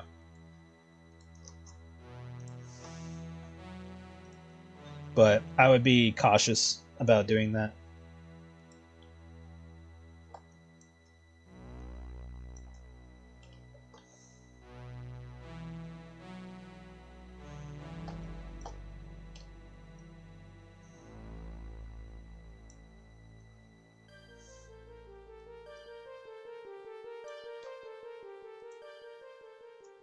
But I would definitely let the characters be able to do more, and then whatever characters I'd have access to, I would just be like, alright, we need to flesh out the world more. Do humans exist still? If they do, let's, make sure their designs are more in line with how we've been doing it. So, like, for example, use the updated version of Elise, update characters to be more in line with Maria and Gerald Robotnik from Generations. Yeah, basically it, really. After that, you just make good stories. Make good games. If you're going to do side games, make sure to use like a proper mechanic for the characters that fit the scenario. So like for example, if you're making like a Sally Acorn game, you don't want her running around like Sonic. You want her to be more of a tactician. Like you could easily put her in like a Perfect Dark type of game, or again, Persona. Like, if you have the Freedom Fighters, just put them in a Persona style game. Like, it's not hard.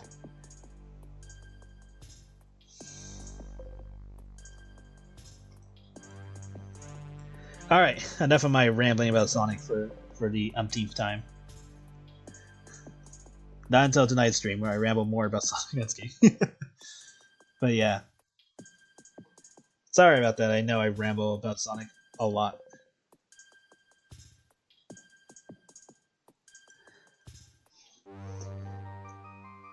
Okay.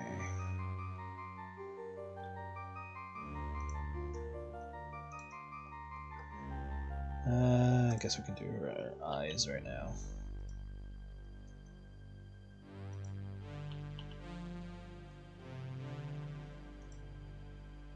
Wasn't there another gold pin somewhere? Oh no, it was on her dress. Okay.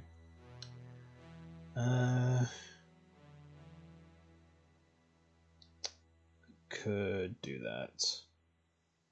Do I want to? I'm gonna go yes. So let's do this.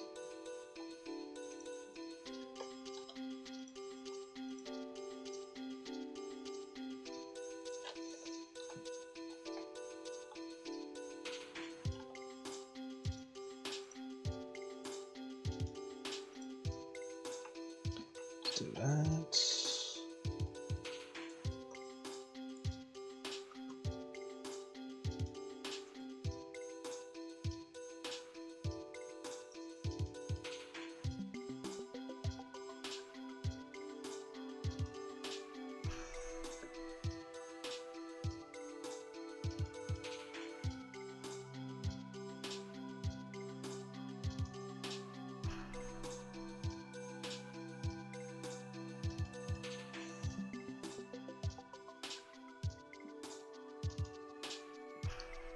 Turn this off so I can see.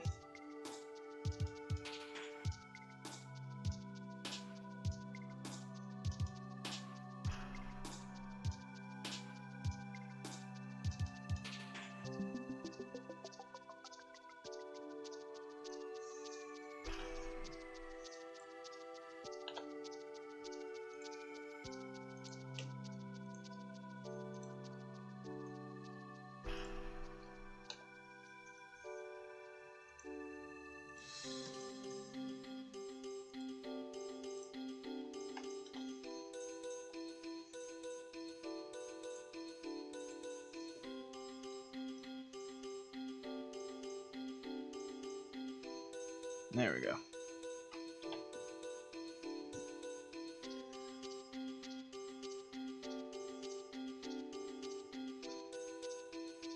Oh yeah, I've heard that saying.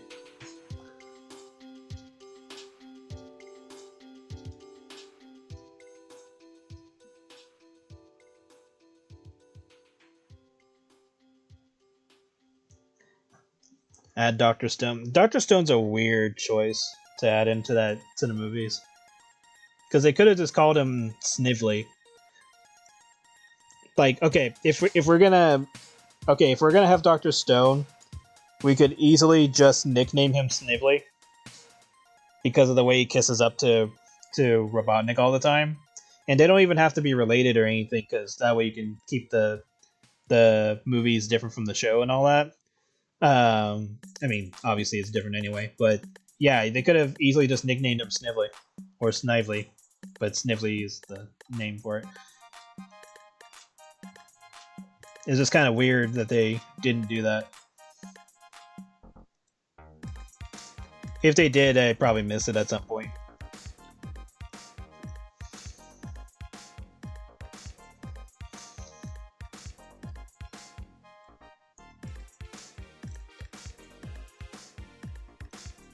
But that would just be like a really easy Easter egg to toss in. It's like, I called him Snively.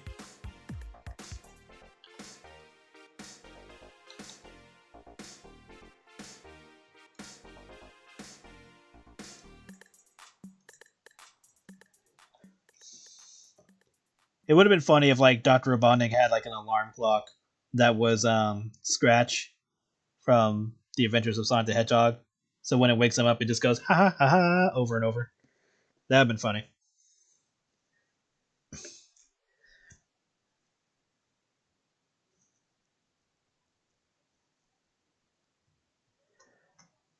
All right, I am going to call it for now. This is what we got so far. Just drawing her after she had swallowed what's his name, Tim, the demon guy. So this is slowly just gonna. I'm just gonna work on this, and this will be the new cover. I'll probably work on it tonight. That way we have something to do. During the day, I'll probably work on secrets and whatever else. But yeah, I will see you guys later tonight at 9 p.m. Pacific time, and you guys have a good day. All right, you guys take care.